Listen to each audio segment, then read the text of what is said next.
So, welcome back to another exciting edition of the Pointless Exercise Podcast. It's time to remember this crap. So, the Bears are playing the Lions this week, and last year, Mike Donahue and I did not just one, but two quality episodes about the Detroit Lions, and we're going to revisit three segments from those two. The very first episode of Remember This Crap was actually called, and I forgot this until just now, Andy and Mike reminisce about some crap. I think it's good that we narrowed the title down a little, refined it a little bit. Now, that one was different than all the others because while it was before week one, the Bears were playing the Lions in a game when Mitch Trubisky would lead them back in exciting fashion. We didn't talk a lot about the Lions, but we did have a couple of pretty classic segments.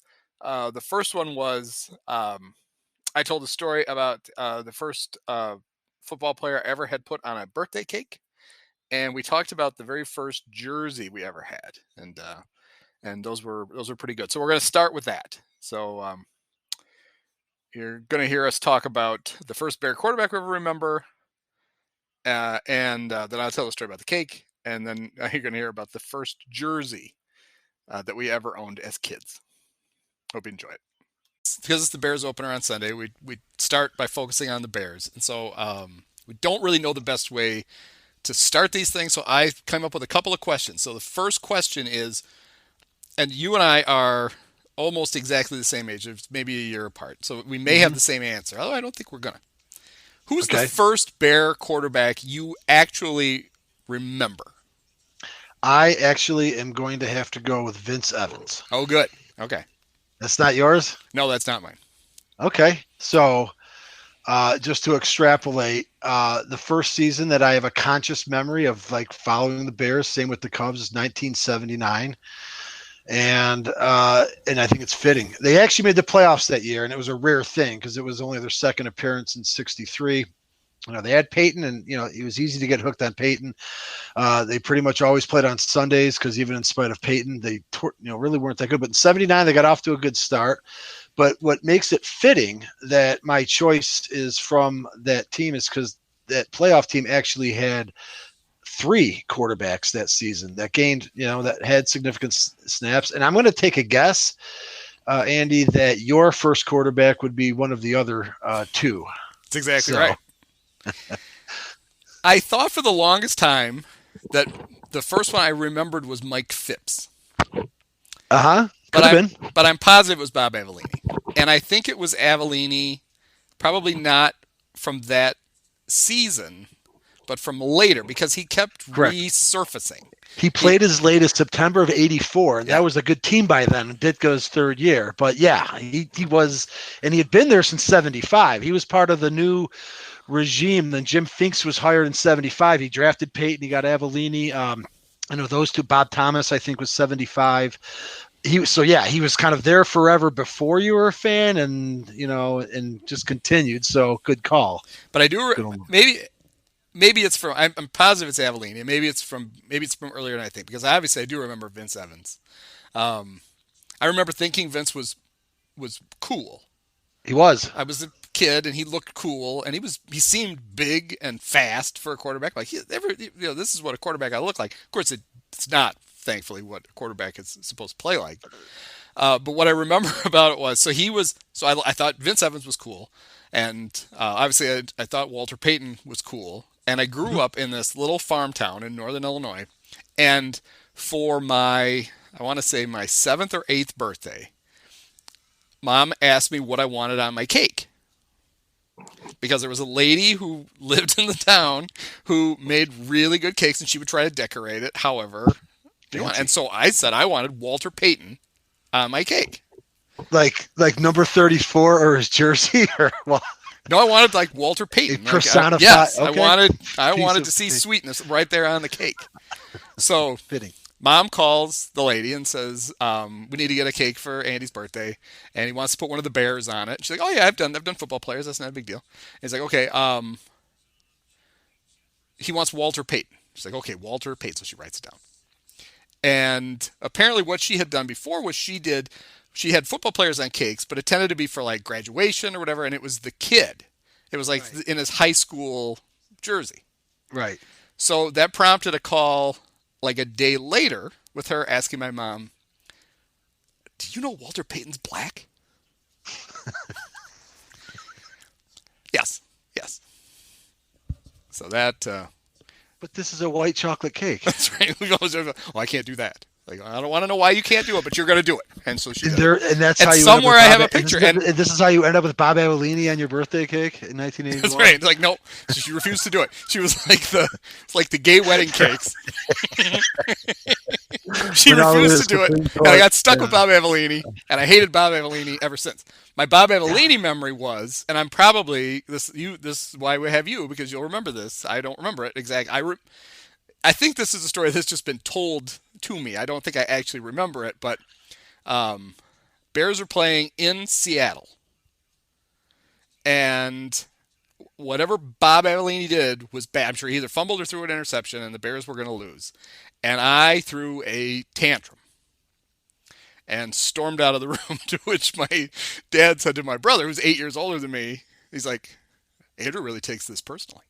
So that always became like the Bob Avellini thing. It was like my first sign of real fandom was, giving the 8-year-old version of "Go F yourself" to Bob Avellini and storming out of the living room. Now, unfortunately, I can't recall that offhand. I do know they played in the Kingdom in a couple of hellish games around 82, 83. That's probably when it would have been, because I would have been. One I remember, a rookie McMahon, it might have been the same game, punted on third down, which I thought was pretty cool. The Bears were like 3rd and 30, and he's out of the shotgun, and he unleashed one. So I did find a game in 82, but he didn't play in that one. So we'd have to dig a little deeper there, unless it was 84. I bet you it was 84. Because he was still a Bear, and that might have been like his last, because I know he played for the 84 Bears, and in retrospect, it always struck me as odd because I associate him with these older Bears that were gone by the time they were good. Dennis Lick, Ted Albrecht, Dan Jiggets, like these guys, they were not on the 84, 85 Bears like Payton was. They kind of came up with Payton, but they were gone. I'm like, oh, I forgot that Avellini hung around long enough to the 84 season. And I believe he actually got a start in a victory against the Packers, but they played the Seahawks. And at the time, Franco Harris had signed with Seattle. And at the time, Harris and Payton at that moment in time were both like they're neck and neck with each other, trailing Jim Brown for the all-time rushing record. Franco never got him. Pittsburgh had cut him loose and ended up with Seattle. But I'm looking at a game September 23rd, 1984 to see if Avellini was in it. And yes, it was 13 of 26, 119 yards and interception. So not horrible pass completion percentage. That whatever that interception was so bad that it required Rusty Lish to come into the game, go 6 of 12 with 2 interceptions. So McMahon was hurt, and that's why McMahon would have started that season. So and I don't think Avellini may not have played. I think McMahon may have come back, or they picked up Steve Fuller probably by the next week. So there you have it. Your meltdown. I can pretty much nail it. Was good. September 23rd, 1984. Yeah, McMahon came back the next week against Dallas. And Avellini was never. So that was that. It may have been the last pass Avellini threw. So if that went out with a bang. He ruined my. I would have been. Well, I was old. I was 11. I probably shouldn't have been. Well, I'm 11. I'm allowed to throw tantrums. No, yeah, 11. I was 12. Little did I know that the Cubs were going to do more horrible things to me. Just a couple weeks later. 2 weeks later. Right. On the day that Walter Payton broke the all-time rushing record. That's exactly right. Yeah, and he was even asked about it by Brent Musburger. Not like, as a kid, I ate it up. Like now I'd be like, what do you ask Waller what he cares about the Cubs? But he was like, yeah, they're going to pull it out today. No. I just have you said Vince Evans has a great arm, and it's like the one image that sticks with me was, and it would be 1979 week 2. Pretty sure it was 79.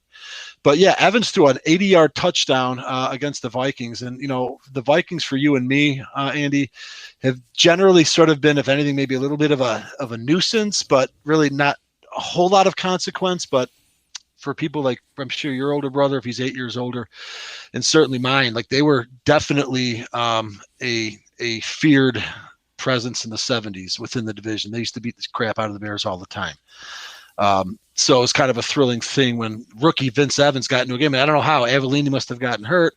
But yeah, Evans didn't ever really catch on with the Bears, and that '79 team ended up with Phipps helming the offense in the playoff game that they lost in Philadelphia. But yeah, three-headed monster sums it up. Who was the coach in '79? The Neil Armstrong, who we used to like to say, Bears sent the wrong Neil Armstrong to the we sent the wrong Neil Armstrong to the moon. Neil Armstrong. The moon. Yeah, Neil with 2 L's, by the way. He was I think he was on Bud Grant's staff in Minnesota. It's more like Neil with 10 L's. Ha! Yeah, that's not great. Yeah, Neil came after Jack Pardee, and Ditka came after Neil. Okay, so those 84 Bears actually started 5 quarterbacks that year. They did, really? Yes. Can you name the 5 quarterbacks? We got most of them. I think there's just one. Well, Avellini, I mentioned Lish, Avellini, Lish, McMahon, Fuller, and Greg Landry. Greg Landry. Who when I was just doing a little bit of his background, look on the Bears' upcoming opponent, from a historical perspective, because as we know, the Detroit Lions have won entirely one postseason game since Bobby Lane and the Lions won their 3rd championship in 6 years in 1957. One playoff game, which we would remember since we were at Northern, was in 1991 when they got thumped in the title game. The only playoff appearance that the Lions had between 57 and 1982 was a game in 1970, which I was delighted to learn their quarterback that day was Greg Landry. Good Lord. Yeah. Started for the Bears in 84, 5 quarterbacks in 1 year. So Landry played for the Blitz. He did. And he played I didn't know he was going to come up, so I didn't look this up. But he played for the Blitz and then came to the Bears, right? That's right, because the USFL was on the verge of folding by then. So I wonder if he played for the Blitz after they traded everything. Nope. To Arizona. He played for George Allen? He was on the good Blitz. Okay. Because I remember there was a big hullabaloo in Chicago, and they signed him. They signed Stan White, I want to say, who was a longtime defensive tackle in the NFL. They drafted Tim Spencer, who was, and they actually kept him. He would have been a 1st-round pick in the NFL. I can't remember who else. They had Tremaine Johnson. Tremaine Johnson. I love That's Tremaine right. Johnson. Number 2. The Blitz. Remember artificial turf when the Cubs would play in the swamp in St. Louis in July, and they would say how the temperature on the field would be 130 degrees or something ridiculous. So, Soldier Field had that old ass turf in the 80s. And it just struck me that they actually had a team in Arizona, right? And I don't think they had a dome. But I remember they played at ASU.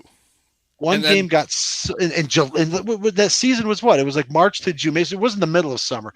But I do remember there was one game at Soldier Field that the temperatures got so hot that I remember the footage showing one of the Blitz cheerleaders being carted off due to high heat.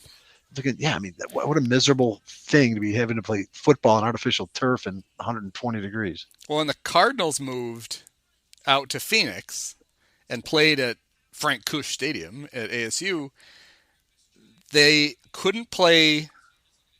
They had to find tricky ways to schedule their games, which the NFL, there's basically, at the time, there were 3 blocks. You either played at noon Central, 3 Central, or you were the Monday night game. There wasn't any other time to play, but right, they didn't even early have in the season, when they moved Frank Kush Stadium, the bleachers are metal. Right. So the ASU played all night games, so it was never an issue. But it was an issue for Cardinal fans who, a 3:00 start here, depending on, I can never remember if they either do observe daylight savings or they don't. Sometimes it's 1 hour, sometimes it's 2. Right. You could be sitting out there at 1:00 in the afternoon in September, it could be 100 degrees, and literally the fans' butts were getting burned by the metal bleachers. 3rd degree. So for people who don't know, I don't know how many people would actually care to remember this, although Jeff Pearlman wrote a really good book. Is it Football for a Buck? Is that what he called it? The lawsuit with the USFL and the NFL won. I have to read that. And the USFL got $1. I've read Pearlman's book on the 86 Mets and on Walter Payton. Yeah.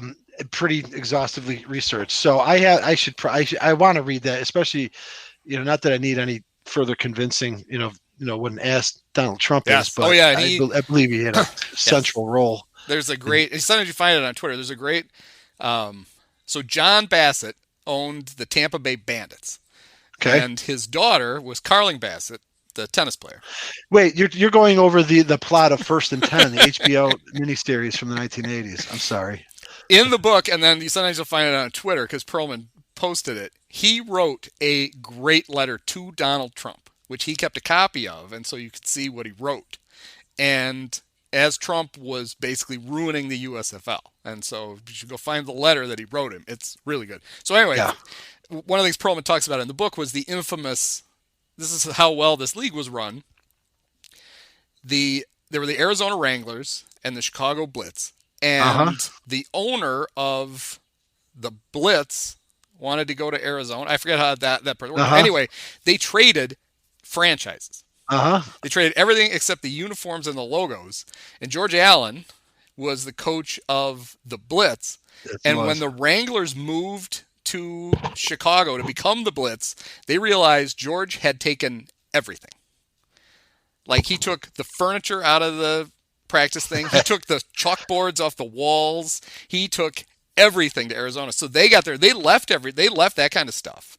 And they Uh came and they didn't have anything. They didn't have a water jug. They didn't have a first down marker. They didn't have a football because George Allen packed it all up knowing full well that that stuff was going to be there in Arizona. He just to be a dick because that's what That's he was. awesome. He took everything with him. I remember you told this story last year on one of our episodes. And we were going riffing on George Allen, having some good laughs. That's astounding. Ironically, he probably took a Gatorade jug. And as Yes. everyone knows, that's what Cause killed of George death. Allen. That's right. On a night that was a little too cold to dump Gatorade on a Right. 78-year-old coach, Which they I was did, hoping. and he I was died. hoping that might be the end of it. That procedure. Which, by the way, as I like to point out, and you can see some loose evidence supporting me on the internet. The whole dumping, that is so associated with LT and Bill Parcells, but I distinctly recall Dan Hampton and Steve McMichael and the Bears thumped the Minnesota Vikings in that one year after Bud Grant retired, but before he came back, and his defensive coordinator Les Steckel was their coach. And they went and had a 3-13 mark. The Bears clinched that division 4 weeks to go. First, division clinching since '63, and but at the end of that game in the Superdome, McMichael and Hampton dumped a Gatorade, not just water, a Gatorade on Ditka, and it was kind of hysterical. And it was, interesting to see how that got hijacked and associated with the Giants because Bears did it first. I know Hampton he's renewed his claims that he is actually the one who invented it, not Harry Carson. That's too bad because he's kind of his own worst advocate, but hey. That reminds me, though, of one of the great signs at an NFL arena ever was towards the end of the Les Steckel year. Viking fans had a sign that said, "Less Steckel, more Bud." Take that a few ways, man. Yeah, especially given that season, most likely. Right. And then, Bud came back and then retired again, and we got the perpetual scowl of Jerry Burns. It lasted a while. I got to say, though, the Vikings, I know we're not playing the Vikings this week, but they for a while, they've certainly had a little more stability at head coach than the Bears. They've never really, they've made a few title games and laughably have, come up painfully short. But Jerry Burns was there probably 6-7 years. Dennis Green was there 7-8 years. I mean, Yeah, when we get to a Viking week, we can run down all of the tragic ways that they have lost. I know. Oh, that's playoff great. games. The only way it would be better is if all that shit had happened to the Packers. But still, it's fine. It's fine that happened to the Vikings, but it would be better if it happened to the Packers. The Packers have racked up some lately. My go-to is that Seattle game. Yeah, it was in the bag in the first half. When you look at the way they lost playoff games under the Mike McCarthy era, that team, they could have won 3 Super Bowls, and they're lucky to get the one that they got. Give me more. If my team's going to suck, at least suffer some pain. All right, so this, so the Wikipedia page that I was just looking, I'm like, I'm going to look at some Bear quarterbacks. At first, I looked at this page. There are names everywhere, and I thought, this is listing everybody who's played quarterback for the Bears. No, they limited it only to guys who started, and it's still just a bloodbath. So When do you think the last season that the Bears had a quarterback who started all 16 games Oh, was? I think I know this. Was it Jay? It was Jay. But he's got to be got one of the few in the last 30 years. And also Eric Kramer in 95. Right? Because 94 was when they signed him. He got hurt, and Steve Walsh took him to the playoffs, and then he played every snap in 95. Yes. So it was. Harbaugh 93. So Cutler did it his first year, 2009. Played all 16 games. Okay. Played 15 games the next year. Todd Collins got. Oh, that's right, the Carolina game, start, and they won that game. Right, we hashed that game over last year. I remember. So you were right, Kramer in 95. There's one in between there between 95 and 2010. Holy shit! Yes, only one. In fact, there's a lot more years of 3 quarterbacks and a 4 than there is 2. But there's one year. Another. Well, Rex in 2006. Right. Yeah. Rex, Super Bowl year. We had to have. Right, man. You had a good year, What the hell? It happens. In 04, they had. This is quite a cool. Oh, Craig Krenzel. What's the baseball player from the Cardinals? Yeah. Chad Hutchinson. And then the worst Bear Jonathan quarterback. Quinn and Rex Gross. Yeah, Jonathan Quinn was just unbelievably bad. He was literally afraid to play quarterback. Yep. That was their plan going into that year. Rex looked good, in his few starts in late 03 when they finally let him play. And looked okay early in 04. Gets hurt in Minnesota. Quinn looks terrible again in the 2 snaps at the end of the game. And then it got worse from there. And it was like, well, how did they misfire on that so much? He was their backup. They should have been, It wasn't like an emergency situation. Okay, so Kramer in 95, and then they did it. Was it Harbaugh in 93? Did he do it too? He did 91. But not 93. Okay. 93, Peter Tom Willis got a start. When they were Cleveland, out of it, maybe. Yeah, or you're maybe right. I remember maybe Will Fuhr. No, it was Cleveland, dude. I remember watching that game on 155 Harrison in DeKalb. It was Cleveland that. Right, because the year before, in 92, Harbaugh got 13 starts, PT got 2, and Will Fuhr got his start. And Dallas at the last game of the season. Oh, that's right, Dallas. Good. Yeah. Yep. And then, so Harbaugh in 91, you have to go all the way back to 81 with Evans. And it's all 16. So you think about how Eli Manning started every game for like a decade for the Giants, and Favre had that ridiculous streak. And then you look at this Bear thing, and I hate it when we're gonna get it. We're gonna get it on Sunday. We get it all the time.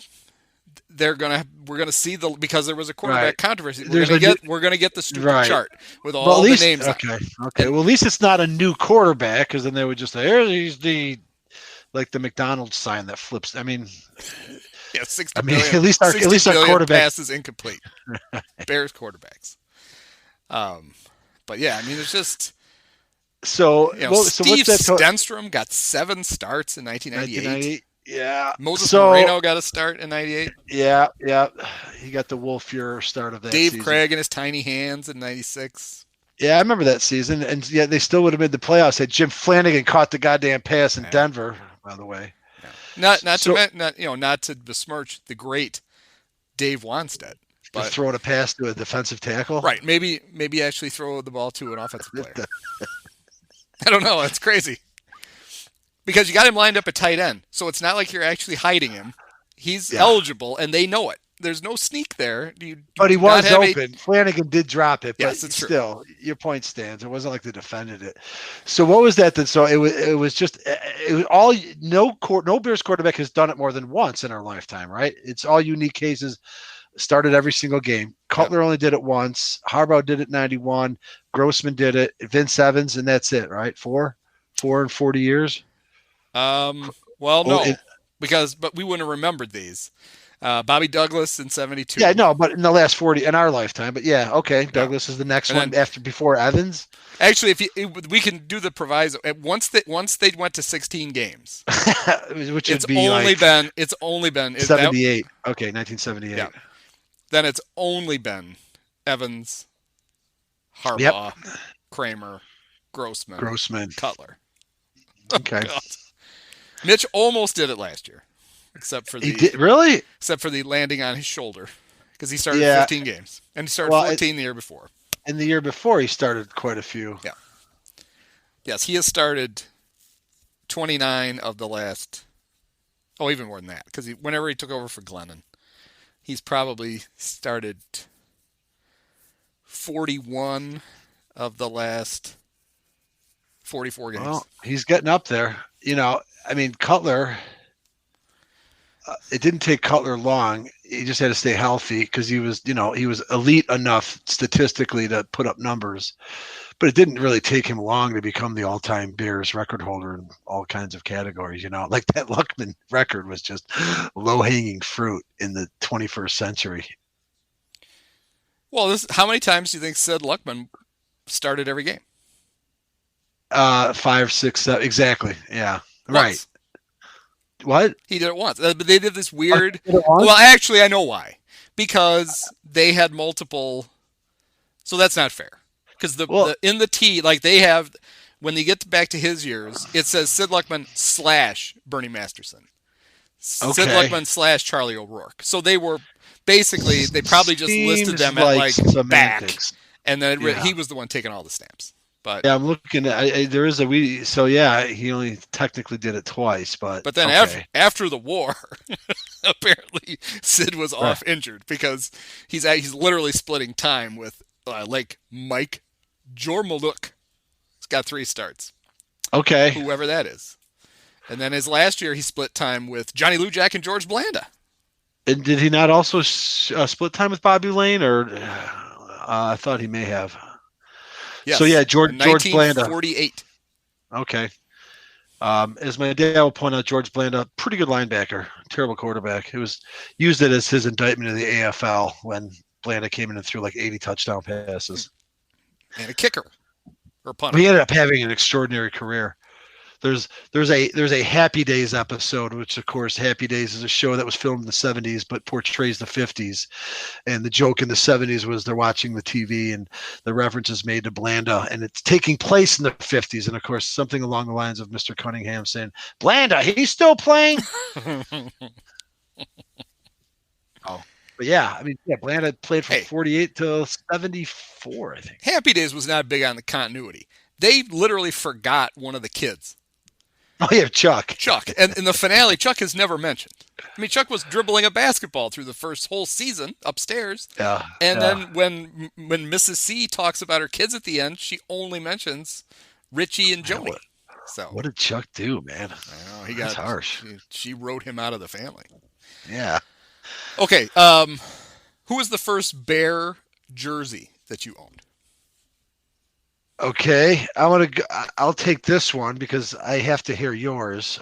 Mine will not be a surprise to anyone. Probably born anywhere within 150 miles of Chicago between 1968 and 1979, and of course it'd be Walter Payton. I'd only like to add the only reason I remember I had that jersey, and I know it had to be my first one. My dad took us to a Cubs game in 1980, and as would be the case, because there were 5 kids, although not all the kids went. I had brothers that were older, but we would sit in the bleachers, good wholesome family fun, or more like, I can afford to take my family of 5 and sit in the bleachers. It was a great life experience. But we got down there early for batting practice, and I brought my glove, and apparently I was wearing my Walter Payton jersey, and before the game, I was trying to get. I was like in the 3rd row, and I stood up and shouted for a ball. And the eventual Rookie of the Year of the LA Dodgers, Steve Howe, turned around and he was talking to a teammate. I didn't notice if he had, any kind of booger sugar dripping down from his nose, but in any event, he kind of like pointed to me, as my dad would point out, because I was wearing a Peyton jersey. Like, who goes to a Cubs game, wearing but it's how huge Peyton was too. But then he proceeded to throw the ball and it fell 2 rows short. So, and back then, no one's going to make a big deal out of a kid getting a ball. So it was like, hey, give him another one. It was like, all right, the guy in front got it. Nobody cared. You go on with your life.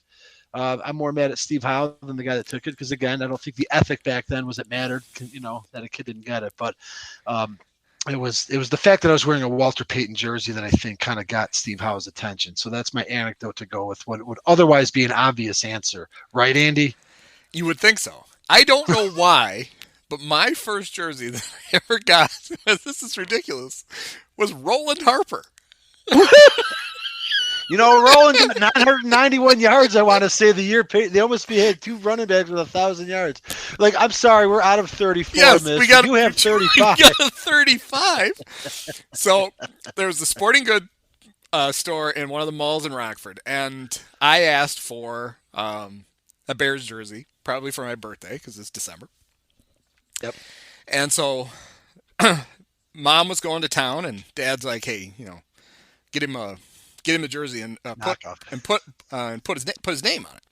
Oh, Because they'll okay. do that. They would print the name on it. So she comes back and she pulls the jersey out of the box to show Dad, and it's 35, and he's like, oh, what the hell? She flips it over and it says Andy on the back. He's like, well, shit, I guess I didn't specify that it should be the last name. So, but I was a little kid, so they gave it to me, and I wore that thing a lot. I'm sure I wore it until the numbers, wore off of it. Sure. You made you kind of a hipster. Like, well, everyone else has got their Walter Payton jersey. I wonder if psychologically it's the reason that I've always gravitated towards, like, I always like the best player on the teams, but I always find, like, I always make more of a connection with somebody else. I mean, that's how I go through life as a Louis Valbuena fan. Sure. Or I loved Michael Jordan, but I always had, like, Scotty was my guy. I loved Scottie Pippen. Yeah, and I wonder if, Sean Dunston was my favorite Cub.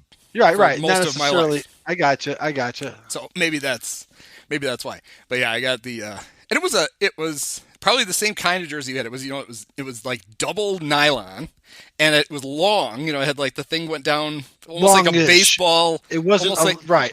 It was a long sleeve. Came like halfway down your forearm. Yeah, it was and it had, but it did have the iconic. It had the orange and blue stripes. The stripes around. They were sewn around the thing. But okay. But then it didn't have the it didn't have the right. Although they had kind of block numbers back then. Okay. They had shifted away from the cool ones we see now. Okay. They went to more of a block for just a few years and then back to those. But it said Bears on it, which of course is all wrong. Right. But they all said that. No matter what you got, if you got the team, they had the name. My Payton said Bears along the top. Yeah, it wasn't like what they have now when they've gotten so much more, I guess, licensed and. Well, now a kid wouldn't even wear that. They're like, screw that's not authentic. Right. Screw that. But yes, I had a Roland Harper jersey. Well, it's funny Andy because on the back of it. Andy might be the best part. Like, what do you do? Good thing you wore it. Like, what? I mean, would you give it to Andy the clown at Comiskey Park, or like just Andy? Well, I don't know if Dad. I doubt Dad ever told Mom. Right, he didn't want to break her heart. Yeah, he's probably like, he's a kid. He's a kid. Screw him. He can wear it. It'll be fine. Right. But yes, it had Andy on the back of it.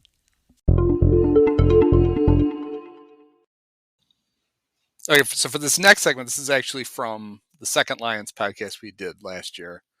Though that was the game that the Bears were winning the entire game, and then Mitch fumbled deep in Bear territory and set up the win for the Lions. But in this podcast, one of the things we talked about was a unique Bears and Lions tie-in. And I hesitate to tease it any more than that, so you can guess along with Mike when I set this up. So when I think about the Lions, they've been bad for so long. Mm-hmm. Historically long. Then where my mind immediately went was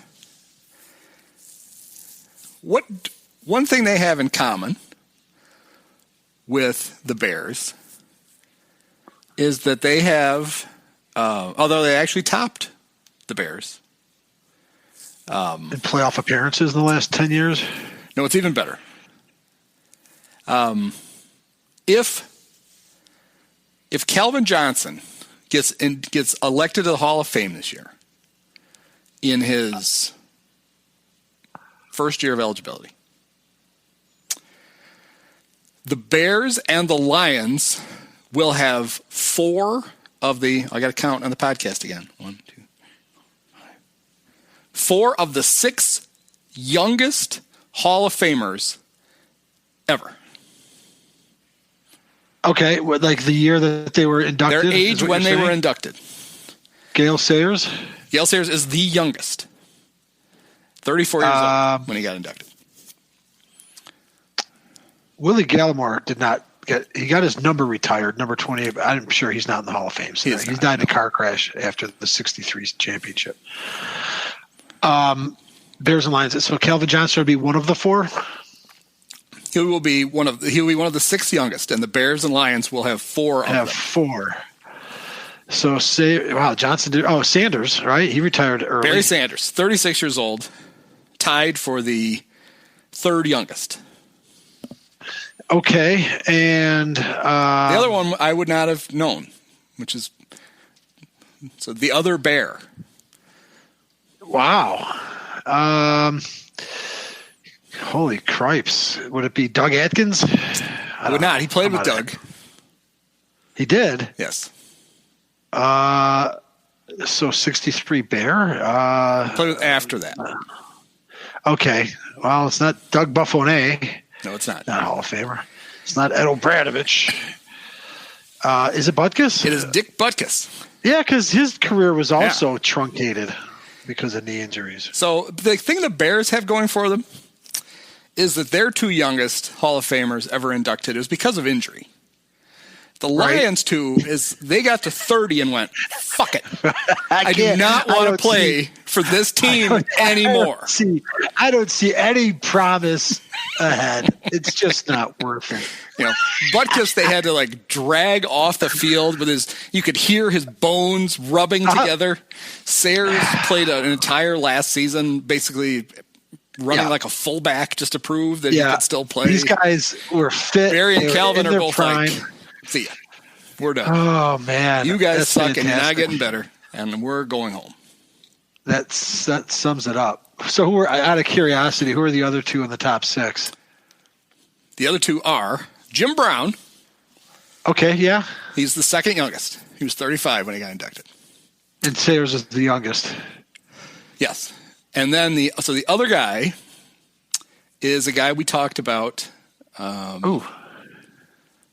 don't know how many weeks ago. Well, when the Bears played Tennessee, we talked about it. Earl Campbell? Earl Campbell, yes. Yeah. In fact, we've talked about a lot of these guys on the youngest. So Sayers the youngest, then Brown, then a three-way tie, Butkus, Campbell, and Barry Sanders. Then Kellen Winslow. We've talked about him. Then Bambi. Lance Allworth. Eric Dickerson. Talked about him. OJ. Didn't talk about him, I don't believe. Yeah, no, not in any context, I don't think. Maybe we did. The Bears are all over this list. They've got two guys that tied. I don't know how many they listed here. 1, 2, 3, 4. Well, they just went up to age 39. They had two guys who were 39 when they got inducted. Do you want to take a guess? They're both of fairly recent vintage, which I guess gives it away. So basically, to get into 39 means you had to retire at 34. Yeah, and you had to be and then you need to be a first ballot Hall of Famer. That's what I mean. Was Singletary? Yes, and one of his teammates. But not Hampton. Was it Dent? Nope. This one I would have thought because he had a long career. No, and Hampton didn't get in right away. No. So Singletary, Hampton had to wait. Long career. Teammates. He was on the 85 Bears. On the 85 Bears. Did he? Oh, Covert. Did Covert get in? No, he hasn't gotten in, right? No, Dan Pompei wants the Bears to find the next one, but because you could argue that Covert's career was also cut short, which is kind of one of the grounds. He retired in 1990, and he got drafted in 83. Yes. 83, but he was obviously never in. So that's the combination to retire young and get in right away. Not this guy. And the last guy had no one. Well, I mean, we wanted to see him stick around, but he had a full career. He is the greatest Chicago Bear of all time. Did I already mention Payton? No, unless I missed this. I talked over. Because Payton had a long career. So what's the trick question in here? What am I missing? He must have retired at 34. He retired at 34. Retired at his number. That's why he quit. He said, I met my number. I'm going home. Because he was 39. But yeah, he got it. So he was clearly young when he entered the league. But it felt like he had such a long career. You're talking about Payton, yes, right? Walter Payton. But that's just a list of guys Eddie. that got into 39. Eddie Payton didn't get in. Right. But Walter and Eddie did combine for the most NFL rushing yards, just like Hank and Tommy Aaron at one point combined for the.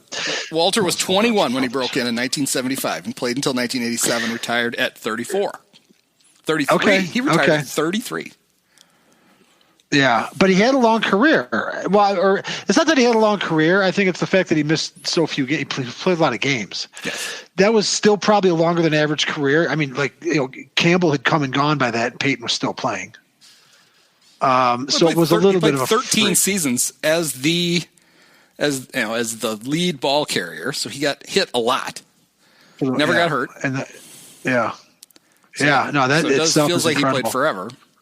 But he was still a young man when he retired. Good Lord, if he had Frank Gored it, he'd had 25,000 yards. So Frank Gore he'd have died of liver cancer on the field, but right. So Frank Gore has wormed his way into the top 10. I'm guessing, right? All-time rushing yards. Yeah, he's got a lot. I remember when we were kids. He's the Franco Harris of our. Yeah. Generation. It was Jim Brown number 1, OJ number 2 when it kind of came into focus, because just like around that time when Steve Carlton and Tom Seaver and Nolan Ryan were like all gearing down and being like only like the 4th, 5th, and 6th guys, or never throw 3,000 strikeouts. Peyton and Harris were bearing down on that all-time rushing mark, and it felt like it had been there together. At one point, Jim Taylor was like 4th. I guarantee you, Jim Taylor today is probably like 25th. And that list now looks totally different. Peyton's probably still in the top 10, but he's probably 2nd or 3rd. I mean, he's only been surpassed by Emmett, right? Emmett's the all-timer, right? I don't even know anymore off the top of my head. Well, that's but Peyton broke Jim Brown's record in '84, and then was still a 1,400-yard a season rusher for 2 more years. All right. Walter is still 2nd. 3rd, 16,726 with 15,868 yards, and if he ever passes Walter, it's a travesty. Is Frank Gore? Is it? No way. Yes, he's the third all-time. He's like the Jamie Moyer leading rusher. Yeah. Then Barry, who that was the other thing. Not only did he quit at 30, Barry, with one of his typical years, he would have been very close. Well, he would have beaten Emmett there, I'm sure, right? He would have gotten there before Emmett. Yeah, he would have broke. He would have been right to record. And if he played 4 or 5 more years, Emmett never would have caught him. No. Wow. That just not that we needed further pronunciation on life as a Lion. So not only did he, not want to play anymore healthy, he didn't even, he passed up an opportunity for all-time legacy. Jim Brown is now 11th. Wow, not even in the top 10. No, the players ahead of him in ascending order: Tony Dorsett. Eric Dickerson. I didn't know. So Dorsett eventually passed Brown then. Interesting. Yes, by about 400 yards. Jesus. That's it. His last year. Well, maybe his last year. I don't know. Eric Dickerson, the bus, LaDainian Tomlinson, Curtis Martin, and then Adrian Peterson. Okay, and Peterson still can move up. Scored a couple touchdowns last week, so we're going to see him Sunday, right? He's a Lion. He is a Lion, yes. Bears already shut him down once, I'm sure. Actually, he played against them, and he just signed. I think so. Rolled in the day before, and he ran for 93 yards against the Bears. Yeah, he had some runs in that game. He's actually looking pretty good this year. Kudos to him. Granted, he lost an entire season to an ACL. Peyton never lost, more than one game, but I don't know. He is averaging, not bad. Well, 3.7 yards a carry. Okay, it's not Hall of Fame level, but he doesn't need to be. He has. So he might move that up 93 that is the most he's had by a lot, but he gets the Bear run defense again. So is that right? He's good for. It's just season high. Actually, he had 75 yards against the Cardinals, but it took him 22 carries to get it. I don't even know what I'm talking about. Then I just happened to look up on Thanksgiving and saw him score 2 touchdowns. Yeah, he scored 2 touchdowns. Assumed he was. doing? 15 for On 55 Sunday or and 2 Thursday? touchdowns against the mighty Texans. Jesus, no, he's That was done. terrible. He's not climbing up that list. But Frank Gore, what did you just so I can keep a track? I don't think I have to worry about it but what is he? You say 15,800 something, and I know Payton was 16. I want to say 726. 16,726. Okay. So 15,868. So he's less than 1,000 yards. Yeah, and at his current pace, if Frank plays 5 more years, he'll pass Walter. Frank Gore was in that 2002 NCAA championship. One of the few times the Big Ten prevailed. Wasn't that? Didn't he tear his leg up in that game, or am I thinking that of was another Willis Miami McGahee that did that? That's right. Okay, so but Frank was on that team, but Willis is the one who got he hurt. was on that. Yeah. Frank last year ran for 599 yards. Back was Walter Payton For the Bills. He ran for 5, and he's run for 521 so far for the Jets. So I don't think he's going to catch Walter because wow. I think he's probably done. Oh, it would be a dumbass thing like the Bears will sign him next year, and he'll end up passing Walter as a Bear. That would be the most ridiculous self-owned by a McCaskey family that's made a legacy out of it. If Nagy's still a coach, if the Bears want to make sure Gore never passes Payton, that's what they do. They sign him. And then there's no way. On the bench. Well, I know he can play the way they run the ball and the way Nagy runs it. There's no way he'll ever get enough yards. How many yards did Emmett finish with? 8. That's a good point. I just left it. 18,355. I'm sorry. He really blew the door, just like Payton blew the doors off of Brown's record. Never say never, but I don't think anybody's ever going to pass Emmett. No, because they don't run the ball enough anymore. Yeah, and there's nobody other than Frank and APE. And I know his initials are AP, but he thinks his nickname's AD. The next active player is Mark Ingram of the Ravens, although they have Marshawn Bold. I don't think Marshawn is on a team right now. Where does he rank, Marshawn? Lynch is the 29th all-time leading rusher, in between Eddie George and Otis Anderson. But the real active one is Mark Ingram. He is 61st all-time, behind Leroy Kelly and George Rogers. And he has 7,257 yards. So, he just needs 11,000 more, and then he'll catch him.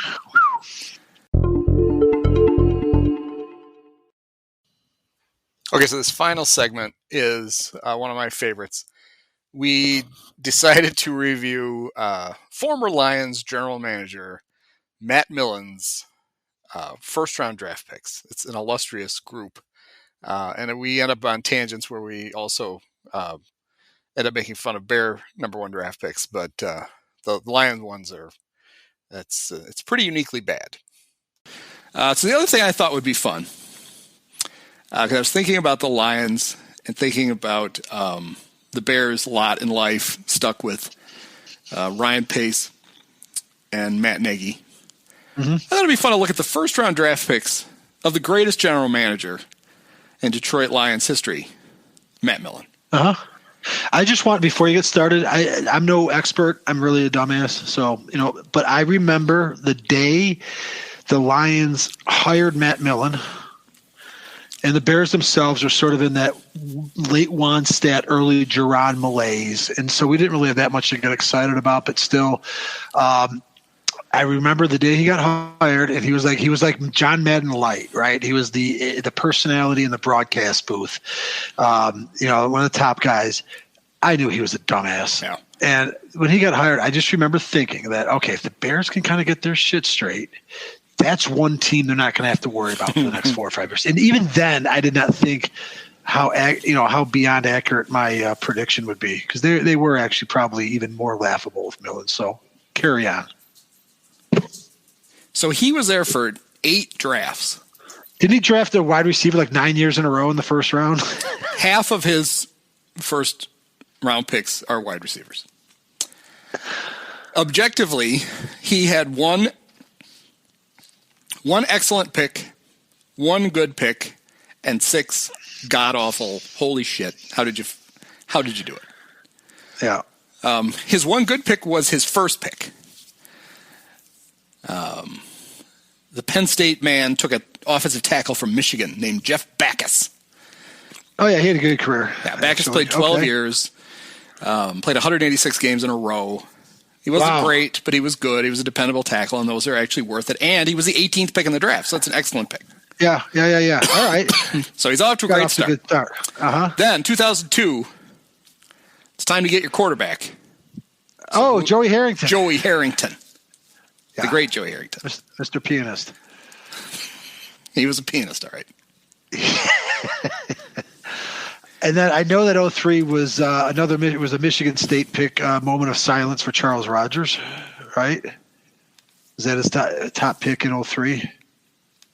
Because I think that's what began his run. He drafted a wide receiver like 3 or 4 years in a row. Okay, this is funny. The site I'm looking at must be a Detroit radio station, or it's East Lansing radio station, and it's Where Are They Now? And so, although this is a little old, but this still applies. Well, it doesn't apply to Charles anymore because he's dead. Right. But at the time, here's what they wrote. Charles Rogers, he was the second overall pick in the draft. He played, how many NFL seasons do you think Charles Rogers played? No more than 3? 3, right on the, 3. He had a big first game, too, in Arizona. Him and Anquan Bolden got off to a good start. But anyway. He scored 4 career touchdowns. And then the third bullet, and most of these have 5 or 6 bullets, but Charles only gets 3, was currently in legal trouble. Well, not anymore. He got out of it. He did, by perishing. So in 2002, the first pick was David Carr. Second pick was Julius Peppers. Went obviously to the Panthers. Then Joey went. Then we had Mike Williams, the tackle, Quentin Jammer, Ryan Sims, Bryant McKinney. The Bears were won the playoffs the year before, so their Mark Colombo pick didn't happen to the bottom of that round. Yes, 29th overall. Right. So, I mean, Joey Harrington was not a good pick, but there wasn't a lot to pick there. No. So you kind of give him a pass. But that doesn't explain then. Then he goes, well, let's look at 2003. We got drafted after Rodgers. Should have queued all. And that would have been Michael Haynes and Rex Grossman were first-round picks for the Bears that year. So, I mean, Grossman, say what you want. He had a better career than Rodgers. So that's one that was better. That's the only Rodgers. He had a better career than. Picked after Charles Rogers in 2003. Andre Johnson to Houston. Great player for a while. Didn't play long. Lions didn't even get the best wide receiver in the draft, picking second. That's right. That's how. Dwayne Robertson to the Jets. Terrence Newman to the Cowboys, who played forever. And somebody named Jonathan Sullivan, defensive tackle. Byron Leftwich. Sully. Okay. Wow. Leftwich was the 2003 draft. Yeah, Terrell Suggs went 10th. Then that's who the Bears wanted. And I think why did they take him? They settled for Michael Haynes. Yes, they wanted to pair Rex, the poor man's and Suggs. They thought they were going to get Rex and Suggs. Instead, they got Haynes and Suggs. Anyway, yeah, well, they didn't pass on Suggs though. No, they thought they were going to get him. That's who they were going to pick. Still playing. Well, the Bears sucked in 2002. So which one of those? What was the first pick? Haynes was 14th. He was the 14th. Pick. 4 picks after. Okay. That's a pretty bad pick, though. Yeah, it's a terrible pick. Let's see who they could have had. Who got drafted right behind them? Who drafted after Michael Haynes besides Grossman, who was obviously the best? Was this guy any good? I don't remember. Troy Polamalu? Was he any good? Oh boy, 2 picks after. Fucking Steelers. And then the aforementioned Willis McGahee went after Rex. Dallas Clark. With a bum knee and all. Yeah. If McGahee hadn't blown out his knee, right? That was 2003 draft. Wani would have taken him. It was just the wrong. Right. It's just the wrong. Pat Riley, the wrong guy in charge. Right, taking him. And I didn't remember this. Did you know that the Chargers, with the 30th pick, they drafted Sammy Davis? Didn't Hey, even know he maybe. played football. Hey, One eye and little. I mean, that's kind of a reach at 30. But right, bow tie. Hell, has some good pipes though. Kid could sing. All right, so back to the Lions. So they've taken Charles Rogers in 2003, 2004. He got the 7th pick. You don't need a wide receiver, do you? Well, you always need 2. So former Bear Roy Williams, future Bear, which actually emerges into this like fiery ball of white hot anger. Roy Williams was one moment with the Bears, in the 22 that stretch of games during the Caleb after we talked about the Bears in 2011, we're like 7-2 cruising. They knock off Rivers in San Diego at the in Soldier Field. They'd gone to the title game the year before, but Cutler happened to have gotten injured in that game, out for the rest of the year. But they still had some real weak teams that they got to play. They couldn't beat any of them. But the one that will just haunt me, and whenever I hear Roy Williams' name, I just, like I said, this is white hot, furious anger. It was a game against the Chiefs, real frustrating game. The Bears offense wasn't doing anything. Chiefs start the laughably inept Tyler Palko. He can't do anything. And then they bring in Kyle Orton, former Bear, off the bench right before halftime.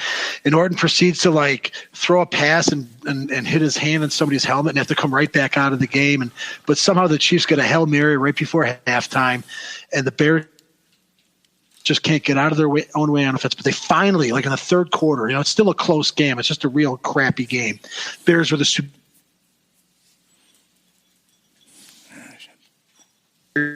your team within the 5-yard line, right? I don't know what the score would be. There was a 1-score game. It was 10-3 or whatever. And this is the one year that Roy Williams was on the Bears. He didn't do a goddamn thing, and throws a pass to him right at the goal line. And he's open, and it's not a bad pass. He should catch it. And not only does he not catch it, but he manages to sort of knock it up in the air and allows a Chiefs defender to grab on it and fall down in the end zone for a touchback. I mean, I have lots of examples of irrational anger, but really the Bears just, win one of those games, in hope that Cutler can come back. They fell out of it so quickly it didn't even matter, but that was a game right there, and that was a moment right there. Williams, if he did one thing the entire season, catch the damn ball. Not only does he not do it, but he turns it into a turnover. So that rant's over. Let's go back to the fact that the Lions drafted that schmuck in 2004. For the second straight year, they drafted a receiver. And the next year, they drafted one again, right? Yep. So the 2004 draft, pretty good. Eli Manning, Robert Gallery, not so good. Then Larry Fitzgerald, Phillip Rivers, Sean Taylor, rest in peace. Kellen Winslow Jr. in prison. Then Roy. Then D'Angelo Hall, Jay Cutler's buddy. Threw 3 interceptions to him in a game once. Ben Roethlisberger was in that first round. I remember that. The Bears. That's a good draft, man. The Bears made a short-term investment. 2004, that was Tommy Harris. Tommy Harris, and it paid off almost perfectly. He got hurt 1 year too soon, a few weeks too soon. Yep. Everybody knew he was a great player with terrible knees. And the Bears basically said, it's the NFL. You're lucky to get 5 years out of a guy. Let's take the best guy. And he was objectively... It wasn't actually a bad strategy. He was like a top 5 talent, drafted 14th, but with the knowledge that he wasn't going to have a long career. Yeah. So that was actually a very nice pick. Yeah. Kudos to Jerry Angelo. For one, Jerry Angelo. That's a hell of a draft overall. Yes. And even then, the Lions underwhelmed. Yeah, they managed to botch it, which is fine. So in 2005, okay, you've taken wide receivers the last 2 years. Certainly you're not going to take anymore. I love the bullets under this.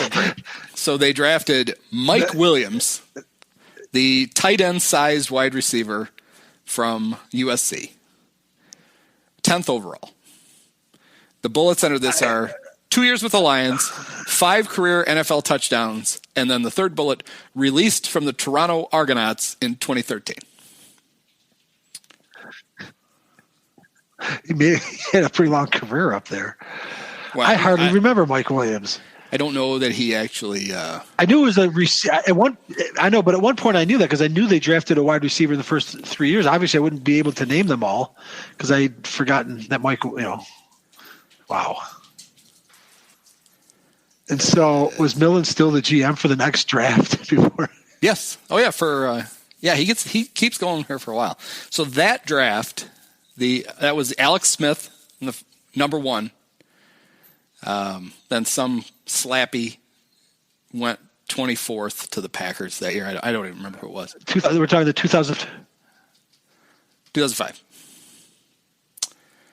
Who was that? The slappy quarterback who went to the Packers at 24. I think you've heard of him. He's still there. Yeah, I'm sorry. Yeah, it cut out for a second. Yeah, 2005. Got it. The top 5 that year: Alex Smith, Ronnie Brown to the Dolphins, Braylon Edwards Ronnie Brown to the Dolphins, Braylon Edwards to the Browns, Cedric Benson to the Bears, Cadillac Williams to Tampa. To the Browns. Yep. That's right. There really was a whole lot of Pac-Man went 6th to Tennessee.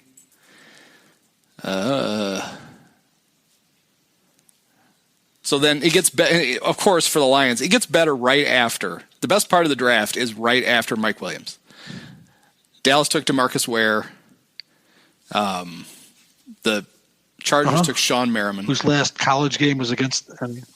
Okay. And then Thomas Davis to the Panthers. Yeah. By the way, DeMarcus Ware's last college game was against NIU. Oh, at Troy? Oh, God. Joe What bowl game was that? Yep. That was like I can't remember now. It was the first one that NIU finally broke through. Remember they had those some good teams for a while, but kept losing to Toledo and couldn't get into a bowl. And they finally did and they won the bowl game, and DeMarcus Ware was on Troy. It was I can't even remember. Was it the Independence Bowl? Yeah. Or is it one of the newfangled ones? Probably the California Almond Bowl. Wasn't the Blue Bonnet Bowl. It was the Silicon Valley Bowl. That's what it was. Okay. Well, there you go. Of course. Who would forget? Didn't you go? Where'd you sit? I was right over. I was on the 30-yard line. Surely you know people that went to the Orange Bowl in 20. What was it? I guess it'd be 2013, 2012. I think. I don't think I do. I don't think I know anybody who went. Made it down there. I know people who work at Northern who went, but I don't know just alums. There were. It was once in a lifetime. I was in Michigan, or if I was here, I would have gone. Because we're that much closer to Florida. Honestly, yes. You can't get to anywhere from Traverse City, and so fuck it. I just watched it on TV. Well, right. You're 3 hours in Michigan, regardless of what direction you go. Well, you'd fly down, and you have to fly out. You have to always connect, and then I just didn't. You could do Gerald Ford. You could go to Grand Rapids. Even that's a couple hours though from there. NIU won that game, 34-21. So screw against DeMarcus Troy, right? Ware. Yeah, that was great. Right. Garrett Wolf. Okay, Future Bear. All right, that's what there's a memorable draft pick from actually would have been from 2007 draft, the year after the Super Bowl. Okay, so in 2006, Millen, they finally tell him you can't draft a wide receiver. You're fired if you do it. So he says, fine. That's ridiculous. We don't need to draft wide receivers for a long time. We're set. I'm going with Ernie Sims from Florida State, outside linebacker. He played 3 years with the Lions. Jesus. One of the bullets under it was co-captain of the 2008 0-16 team. There's a feather in his cap. He got traded to the Eagles in 2010. And then in 2007, he made his one great pick. Yes, it was. So Calvin was still a Matt Millen pick then, huh? He was. And Matt made one more draft after that. It's like a gambler that's just chasing his losses. Well, I got to get another receiver. The Lions wouldn't fire him until he went 0-16. That was fun. Wow. So his last, so Calvin Johnson, 2007, one of the greatest wide receivers in NFL history. Should not have. It's here objectively. It's a bad pick. The reason it's a bad pick is because in the last 4 years you drafted 3 wide receivers. You shouldn't have had room for him, but because they were all terrible. Actually, Roy was still on the team. The other 2 were gone basically. Okay. Yeah. Then it's like fine. We can justify it again because we still haven't fixed it. Terrible. And then his last pick, offensive tackle, Gosder Cherilus. And how many years was he in the league or with the Lions? Because what astonishes me, and I'm sure it's not a whole lot better for the Bears, but how many of these first-round picks were gone in 3 years? I mean, Joey Harrington 4 years, Charles 3, Roy Williams 5 before he got traded to the Cowboys. Yeah, he actually had some value. Ernie Sims 3, then Calvin played 10 years. And Mike Williams 3. Yeah, it was. Not only did they fail, they failed spectacularly and fast. Well, that's like a business school thing. You're supposed to fail fast, right? So you don't lose. That does not work with draft picks. Well, here's my question: did they have diamonds in the rough later? Because Jerry Angelo he struggled with first round picks, but he also drafted Tillman and Briggs, in later rounds. And same with, frankly, Ryan Pace, where he's picked up some guys in the later rounds. I mean, did Millen even stumble ass backwards into a third round pick that worked out? I'm sure. Even I mean, if you could close your eyes and throw darts at a dartboard, and you're going to hit somebody once in a while. The thing about the late round picks, now, yes, Jerry was good at it. Jerry, I don't know if he was good at it. What it says to me is you don't know how to set up a draft board, unless you are. He's the exception to everything. Bill Belichick. Because Belichick is actively targeting those late round guys and trading picks to get extra ones because he wants for the longest time, their whole strategy with building a roster was, first they got lucky. They had the cheap quarterback, which is the dream. But then you get to a point where, we have a great quarterback. We have to pay him. And we're going to bring in guys on 1 or 2 year free agent deals because they don't sign long free agent deals with anybody. And the reason we're able to afford a few top-heavy guys is we're going to have all these league minimum guys who actually play for us, who aren't just special teamers, but are like half our defense is going to be guys who we picked in the 4th round or later, who are good players, who we're going to let go when they get expensive. They're going to go play for somebody else because we're going to bring in another, a group behind them. I mean, that looks good on paper, but you still got to keep hitting with these guys, which I think it helps to have also a winning culture, but to get that off the ground, I think, where then you can bring in free agents that, might take, LeGarrette Blount, all through the years, they had, Randy Moss at the end of his career. I think the biggest difference between guys like Belichick and the other guys who've stuck around for a long time, like future Bear coach Jim Harbaugh's brother, John. He's still there, isn't he? Yes. And Mike Tomlin, what they seem to have is their culture. Although Tomlin drives me crazy with the standard is the standard. You didn't say anything. That sentence doesn't mean anything. I know, but there's no arguing, like you said, with the year in and year out success of all 3 of those teams. The thing they seem to have in common is they know how they want to play, and so they can look for certain traits at certain positions. And if a player they think has those, then a late round pick for them seems like a guy like this guy I think is actually going to fit. And if he doesn't, what did we invest? Nothing. Where Ryan Pace's whole thing seems to be, especially when we get to the middle of the draft, is all right. Who's the smallest guy I can draft? Because that to me is fun. I want a 5'3" running back, and then how about I trade up and let's get a 5'6" wide receiver? Yeah, it's like. That's the other thing. Well, and you're the one that brings us up. And I was thinking about it tonight, just listening to the score, and how infuriating, how little regard he has for actual draft picks, right? Let alone, leaving alone the fact that he obviously swung and missed on Mitch, but even the Mac deal doesn't look so great now, and so the short term gain of getting Mac, the cost cost of that was first round picks they didn't have, right? All the guys like David Montgomery, like he's trading picks to get them. He's just burning draft picks. And Belichick's philosophy, as you explain it, is basically the opposite. There's a lot of value in those, and I'm not just going to throw them out willy-nilly. Right. Pace trades multiple picks to get a pick. Belichick trades a pick to get multiple picks. They are the exact opposite. And he trades a player. And they've traded with each other because of that. Because I'm sure Belichick's like, all right, who are the irrational short-term thinker GMs? Those are the guys I want to call on draft day because I can swindle them out of a couple of picks. And it's not even the guys he picked, the guys that he has traded up for have not been worth it. Correct. Or the ones that have been worth it, they didn't need to trade up for.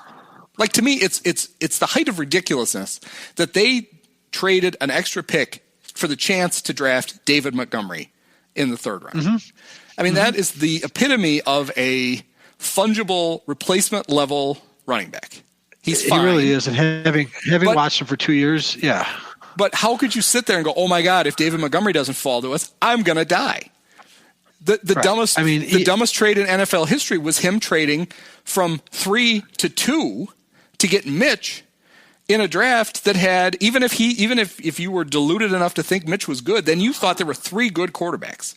So you're sitting at 3, no matter what happens, you're getting one of them. You don't have to budge at all. In fact, a savvy GM would have been able to go the other way a few picks. But he had no concept. He was sure that somebody was trying to trade up to 2 to steal Mitch from him. Oh, God, I wish somebody had. But nobody else is that dumb. So nobody was going to do that. So at least Matt Millen had the decency to sit exactly where his pick was and then screw it up.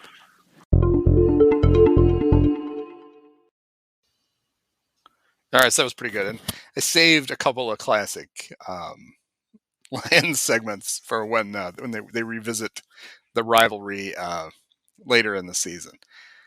So I hope you enjoyed that. Thanks for listening. The Bears play the Raiders next week. We didn't do the Raiders, so there's a lot of fresh crap to remember with the Bears and Raiders. So tune in next week for a new Remember This Crap on the Bears and Raiders. And of course, a little earlier in the week next week, Mike Pusteri and I will be back to regale you all with our takes on the Bears-Lions game coming up on Sunday. So thanks a lot. Many of us have herpes.